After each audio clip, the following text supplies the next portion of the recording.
Hello guys, मैं हूं मनीष वर्मा और आपका स्वागत है हमारे YouTube channel Learn of Techno पर। जैसा कि आप सब जानते हैं, हमारे चैनल पर अभी एएलपी टेक्नीशियन के लिए एमसीक्यू वन लाइनर है वो उनकी सीरीज़ चल रही है। तो अगर आपने पहले की वीडियो नहीं देखे हैं तो डिस्क्रिप्शन में आपको लिंक मिल जाएगा। इसके अलावा चैनल पर आपको प्रॉपर प्लेलिस्ट मिल जाएगी, वहाँ से आप पहले की वीडियो को वॉच कर सकते हैं। ये जो भी जितने भी क्वेश्चन हैं जो वन लाइनर सीरीज चल रही है हमारी, सारे मोस्ट इम्पोर्टेंट वन लाइनर्स रहने वाले हैं। कोई भी आप एग्ज़ाम देते हैं एएलपी टेक्नीशियन के अलावा तो वहाँ भी आपको ये क्वेश्चन है वो देखने के लिए मिल जाते हैं। यानी कि आप कोई भी इंट्रेंस एग्ज़ाम दे रहे हैं, कंपटीशन लेवल की तैयारी कर रहे हैं, तो आपके लिए वीडियो वो इम्पोर्टेंट होने वाली है। वीडियो को एंड तक ज़रूर वॉच कीजिएगा और चैनल को सब्सक्राइब नहीं किया है तो सब्सक्राइब कर लीजिए, क्योंकि हर शाम 8 बजे आपको एक नया वीडियो मिलता है ओनली ऑन हमारे चैनल पर। और इसी के साथ में आप बेल आइकन को प्रेस कर लीजिएगा, ठीक है। चलिए क्लास को शुरू करते हैं। फर्स्ट क्वेश्चन है हमारा, सेल रीमर यानी कि मशीन रीमर में सैंक रीमर का संपूर्ण भाग है वो नहीं होता है। यानी कि इसमें क्या बोला गया है कि मशीन रीमर, जिसको सेल रीमर भी बोलते हैं, यानी कि सेल रीमर को मशीन रीमर भी बोलते हैं, उसकी सैंक है वो रीमर का पूरा भाग है वो नहीं होती है। यानी कि सेल रीमर में हम क्या करते हैं, जो आगे का जो भाग होता है जहाँ पर फ्लूट्स वगैरह कटे होते हैं उसको क्या है चेंज कर सकते हैं। यानी कि सैंक का वो अलग हो जाती है, इसको चेंज कर सकते हैं। जैसे ही रीमर के दांतों की एज है वो कमज़ोर होगी, कटिंग एज की धार है वो कमज़ोर होगी, तब उसको हम चेंज कर सकते हैं। तभी क्या बोला गया है कि सेल रीमर में सैंक है वो रीमर का संपूर्ण भाग है वो नहीं होता है। नेक्स्ट है हमारा, एक एक्सटर्नल स्क्रू थ्रेड के पिच डायमीटर की 3 वायर मेजरमेंट में उपयुक्त साइज वाली वायर्स का व्यास पिच और थ्रेड एंगल पर निर्भर करता है। जो एक्सटर्नल स्क्रू थ्रेड, जो हमारा माइक्रोमीटर वगैरह जो रहता है, तो उसमें क्या होते हैं कि 2 वायर एक साइड में लगे होते हैं और 1 वायर एक साइड में लगे होते हैं, यानी कि 3 वायर मेजरमेंट भी उसको बोला जाता है। तो उसमें क्या है कि जो सही व्यास की जो वायर हम यूज़ करते हैं, तो किस व्यास की हमें यूज़ करनी है, कौन सी यूज़ करनी है, तो वो किस पर डिपेंड करता है। तो वो डिपेंड करता है हमारी थ्रेड की पिच क्या है, ठीक है। यानी कि कितने पिच की हमारी थ्रेड कटी हुई है और थ्रेड का एंगल, दोनों चीज़ों पर डिपेंड करता है कि कितने डिग्री के एंगल पे कटी हुई है और उसकी पिच क्या है।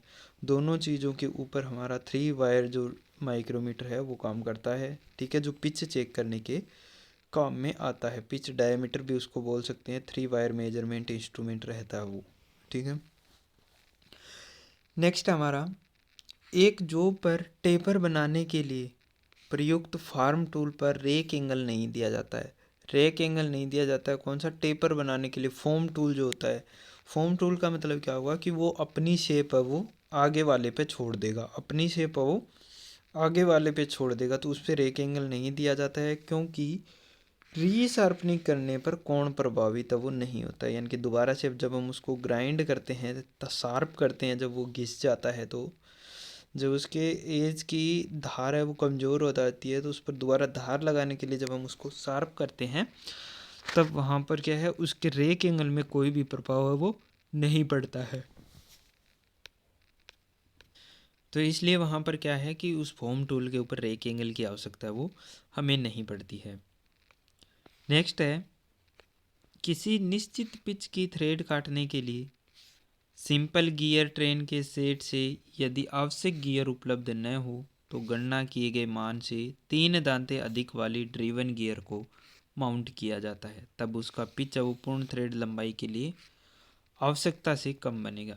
यानी कि हम क्या कर रहे हैं, लेथ मशीन पर थ्रेड काट रहे हैं, तो वहाँ पर क्या है कि कोई निश्चित पिच है, उसके लिए क्या हमें गियर ट्रेन है वो मैच नहीं हो रही है।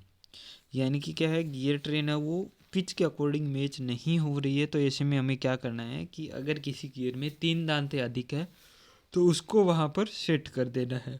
उसको क्या कर देना है, अगर 3 दांतें एक्स्ट्रा है तो वो ड्रिवन गियर वो सेट वहाँ पर कर देना है, तब जो पिच निकल के आएगी वो पूर्ण थ्रेड लंबाई के लिए आवश्यकता से कम बनेगा। यानी कि जो पूर्ण थ्रेड लंबाई, यानी कि जो थ्रेड जितनी लंबाई में काटनी है उससे कम साइज में हमारा बनेगा और उसके अकॉर्डिंग फिर क्या हम अपनी साइज़ को बढ़ा सकते हैं। ठीक है, तो ये है लेथ मशीन का, जिसमें हम लेथ मशीन चैप्टर है वो कंप्लीट करेंगे, तब आपको ये क्लियर हो जाएगा। ठीक है, नेक्स्ट है थ्रेड काटते समय थ्रेड स्केचिंग विधि, जिसमें कार्य पकड़ने के साधन और लीड स्क्रू पर मार्किंग की जाती है, सबसे अधिक समय लेती है। यानी कि थ्रेड काटते समय केचिंग विधि क्या होती है कि जैसे हमने थ्रेड काटी तो पहले एक स्ट्रोक लेंगे, फिर उसकी गहराई बढ़ाने के लिए दूसरा स्ट्रोक लेंगे, फिर तीसरा स्ट्रोक लेंगे, यानी कि 2 से 3 पास में उसको क्या करेंगे, थ्रेड को कंप्लीट करेंगे। तो उससे समय क्या है कि कार्य पकड़ने के साधन और लीड स्क्रू पर मार्किंग की जाती है। अब मार्किंग क्यों की जाती है, ताकि जो कार्य जो हमने पकड़ रखा है, जैसे चक में पकड़ रखा है तो उस पर मार्किंग की है, और लीड स्क्रू पर मार्किंग की है, तो दोनों की मार्किंग है वो जो पहले की मार्किंग थी उसके साथ में बिल्कुल अटैच करेंगे, और उसमें उसके बाद में क्या करेंगे, वहाँ पर फीड देकर हम दोबारा से कटिंग शुरू करेंगे। तो ये जो मैचिंग करने वाला टाइम है ये अधिक समय लेता है, क्योंकि इसमें टाइम लग जाता है वापस से लाने के लिए। तो इसलिए क्या है, वहाँ पर एक चेंज गियर भी लगा हुआ होता है, इसमें लेथ मशीन में आपने देखा होगा।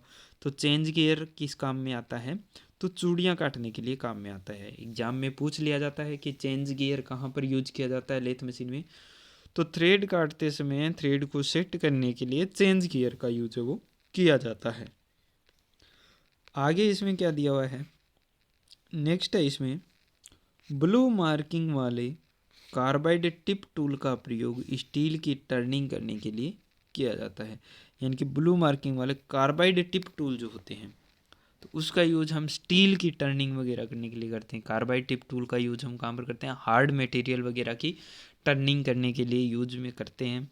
तो नॉर्मली याद रखना है कि कहीं पर आए टंगस्टन कार्बाइड या कार्बाइड टिप टूल, तो कि हार्ड मेटल है, बहुत ज़्यादा सख्त मेटल है, उसकी टर्निंग करने के लिए, उस पर मशीनिंग ऑपरेशन करने के लिए हम यूज करते हैं। नेक्स्ट हमारा मोर्स टेपर सेल्फ होल्डिंग प्रकार का टेपर है। तो मोर्स टेपर हमने काफ़ी बार पढ़ा है। तो मोर्स टेपर क्या होता है कि अपने आप है वो लॉक हो जाता है, पकड़ बना लेता है, यानी कि सेल्फ होल्डिंग है। सेल्फ होल्डिंग का मतलब सेल्फ होल्ड हो जाता है, लॉक हो जाता है वहाँ पर। तो इसको self locating and self holding भी बोल सकते हैं, कि अपने आप सेंटर में लोकेट होता है और साथ में क्लैंप भी वहाँ पर हो जाता है। तो मोर्स टेपर का यूज हम ज़्यादातर ड्रिल मशीन में करते हैं, ड्रिल बिट पर करते हैं, वहीं पर रीमर में किया जाता है, सेंक का वो मोर्स टेपर में बनाई जाती है। और भी फाइन वर्क के लिए जहाँ पर हमें क्या है ऑटोमेटिक लॉकिंग की आवश्यकता होती है, वहाँ पर मोर्स टेपर का यूज है वो किया जाता है। नेक्स्ट है single point metric V threading tool के फ्लैंक कोण की परिशुद्धता को सेंटर गेज के द्वारा चेक किया जाता है। यानी कि सेंटर गेज दिया हुआ होता है, सेंटर गेज के अलग अलग कार्य होते हैं, लेथ मशीन पे ही यूज किया जाता है सेंटर गेज। तो सेंटर गेज का जो फर्स्ट ऑफ ऑल कार्य होता है वो क्या होता है कि जो जॉब है उसको टूल के साथ में परपेंडिकुलर सेट करना। ठीक है, कहाँ पर सेट करेंगे, परपेंडिकुलर, यानी कि 90 डिग्री में जॉब हमने लेथ मशीन में बांध लिया है, उसके बाद में जो हमारा टूल है उसको परपेंडिकुलर सेट करने के लिए, परपेंडिकुलर बिल्कुल सेट करने के लिए, जॉब के परपेंडिकुलर सेट करने के लिए यूज़ करते हैं सेंटर गेज का। उसके साथ में उसमें अलग अलग है थ्रेड के अकॉर्डिंग 60 डिग्री, 45 डिग्री और 55 डिग्री, 47.5 डिग्री यानी 47.5 डिग्री, 29 डिग्री, अलग अलग वहाँ पर क्या ग्रुप बने होते हैं। तो उससे क्या है टूल के फ्लैंक कोण भी हम चेक कर सकते हैं, यानी कि जो थ्रेड हम काट रहे हैं क्या उसका जो एंगल बन के आएगा क्या वो सही बनेगा या नहीं बनेगा, तो वो सब चीज़ें भी इसकी चेक कर सकते हैं। नेक्स्ट है लेथ हेड स्टोक के स्पिंडल की नोज पर मोर्स टेपर कटा हुआ होता है। मोर्स टेपर के बारे में मैंने आपको अभी क्लियर किया था। ठीक है, तो मोर्स टेपर होती है वो MT0 से MT7 तक कटी हुई होती है। ठीक है, और लेथ मशीन के हेड स्टोक स्पिंडल में क्या होता है, हेड स्टोक स्पिंडल की नोज पर मोर्स टेपर कटी हुई होती है। नेक्स्ट हमारा क्वेश्चन है, नेक्स्ट क्वेश्चन में क्या दिया हुआ है, कार्बाइड टिप टूल पर नेगेटिव रेक एंगल होता है। अब कार्बाइड टिप टूल पर नेगेटिव रेक एंगल क्यों दिया जाता है, तो नेगेटिव रेक एंगल के दो रीजन होते हैं। फर्स्ट तो होता है टूल को मजबूती प्रदान करता है नेगेटिव रेक एंगल, और दूसरा हमारा क्या होता है कि चिप के फ्लो को हम देखते हैं। चिप के फ्लो के अकॉर्डिंग पॉजिटिव नेगेटिव रखा जाता है। अब हार्ड मेटल है तो वहाँ पर नेगेटिव रेक एंगल हम रख सकते हैं, क्योंकि रेक एंगल क्या काम करता है लेथ मशीन के टूल पर, जो चिप है उसके बहाव को सुनिश्चित करता है, चिप के फ्लो को सुनिश्चित करता है, बहाव को बना कर रखता है। तो हार्ड मेटल है तो वहाँ पर क्या है, नेगेटिव रेक एंगल है वो आसानी से हमारा चल जाता है। दूसरा होता है कि नेगेटिव रेक एंगल से हमारे टूल की स्ट्रेंथ है वो बढ़ जाती है। ठीक है, नेक्स्ट है टेल स्टोक ऑफसेट विधि द्वारा टेपर टर्निंग करते समय D-D/2L सूत्र का प्रयोग वो किया जाता है। यानी ये टेल स्टोक ऑफसेट विधि के द्वारा हम काटते हैं। टेल स्टोक को ऑफसेट जो हम करते हैं वो किसी एंगल में ना करके हम क्या करते हैं, मिलीमीटर में उसको सेट करते हैं, मिलीमीटर में ऑफसेट देते हैं टेल स्टोक को। ठीक है, और मैक्सिमम जो दे सकते हैं वो 3 मिलीमीटर तक हम दे सकते हैं, यानी कि 3 मिलीमीटर आगे की तरफ, 3 मिलीमीटर पीछे की तरफ, टोटल अगर माने तो 6 मिलीमीटर हम खिसका सकते हैं।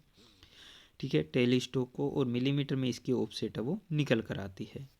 यहाँ पर डी बड़ा जो डी है वो जोब का बड़ा डायमीटर होगा, छोटा डी जोब का छोटा डायमीटर होगा, बटे 2 × L जो दे रखा है। छोटा एल जो दे रखा है ये टेपर लेंथ है, और बड़ा एल दे रखा है ये जोब की हमारी कुल लेंथ है, टोटल लेंथ है।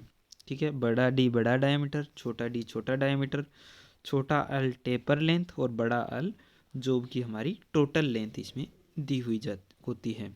ठीक है, तो ये फॉर्मूले में आप ये सब पुट करके आसानी से इसका आंसर वो निकाल सकते हैं। नेक्स्ट इसमें क्या दिया हुआ है कि प्लेन टर्निंग करते समय टूल का top rake angle chip formation को कंट्रोल करता है। Top rake angle chip formation को कंट्रोल करता है, यानी कि बहाव को सुनिश्चित करता है, चिप्स के बहाव को सुनिश्चित करता है। यही बात इसमें कही गई है, जैसे कि मैंने आपको पहले ही क्लियर कर दिया था कि रेक एंगल का काम होता है चिप्स के बहाव को सुनिश्चित करना, चिप्स फ्लो को कंट्रोल करना होता है। ठीक है, नेक्स्ट है सेंटर लेथ पर सिंगल पॉइंट टूल के द्वारा बॉल की टर्निंग करने के लिए क्रॉस स्लाइड और कंपाउंड स्लाइड के मूवमेंट के कॉम्बिनेशन का प्रयोग किया जाता है। क्या कर रहे हैं, लेथ मशीन पर सिंगल पॉइंट कटिंग टूल के द्वारा एक बॉल का निर्माण करना है, एक गेंद का निर्माण करना है, राउंड बॉल का निर्माण यहाँ पर करना है। तो उसके निर्माण के लिए हम क्या करेंगे कि वहाँ पर दोनों फीड हमें यूज में लेनी होगी। कौन सी, क्रॉस फीड और कंपाउंड फीड, यानी कि क्रॉस स्लाइड के द्वारा और कंपाउंड स्लाइड दोनों के द्वारा एक साथ मूवमेंट देनी पड़ेगी। इनका जब कॉम्बिनेशन अच्छा बन के आएगा उतनी ही अच्छी हमारी बॉल निकल कर वहाँ से आएगी। ठीक है, उसके अलावा फोम टूल के द्वारा भी हम बॉल बना सकते हैं, तो उसमें ओनली क्रॉस फीड है वो दी जाती है। ठीक है, यानी कि क्रॉस स्लाइड का यूज किया जाता है। ठीक है, और क्रॉस स्लाइड और कंपाउंड स्लाइड का यूज हम करते हैं सिंगल पॉइंट कटिंग टूल के द्वारा बॉल की टर्निंग करनी होती है तब किया जाता है। ठीक है, आज की वीडियो का नेक्स्ट और लास्ट क्वेश्चन है। इसमें क्या दिया हुआ है, नीचे दर्शाए गए लेथ सेंटर का उद्देश्य पाइपों को आश्रय यानी कि सहारा देना है। तो नीचे ये क्या है, आपको फिगर दिया हुआ है जिसमें आप क्लियरली देख सकते हैं फिगर में कि ये एक क्या दिया हुआ है, लेथ सेंटर दिया हुआ है।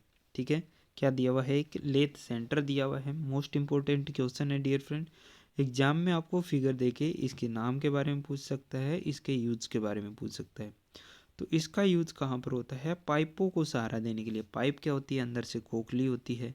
ठीक है, तो इसको पीछे से क्या करेंगे, पीछे से इसको क्या करेंगे, हम अंदर मशीन में सेट कर देंगे, हेड स्टॉक या टेल स्टॉक में लगा देंगे, और आगे जो भाग है इसके ऊपर हमारा क्या आ जाएगा, पाइप आ जाएगा। पाइप इसको जो सेंटर है इसको क्या पाइप के अंदर डाल देंगे, और पाइप इसके ऊपर मूवमेंट करने लगेगा। तो पाइप वगैरह को पकड़ने के लिए या सहारा देने के लिए लेथ सेंटर है वो नीचे दर्शाया गया है। इस प्रकार का लेथ सेंटर हम यूज करते हैं। ठीक है, आज की वीडियो में बस इतना ही। वीडियो अगर आपको अच्छा लगता है तो ज़्यादा से ज़्यादा अपने फ्रेंड सर्कल में शेयर कीजिएगा। Wish you all the best. जय हिंद, जय भारत।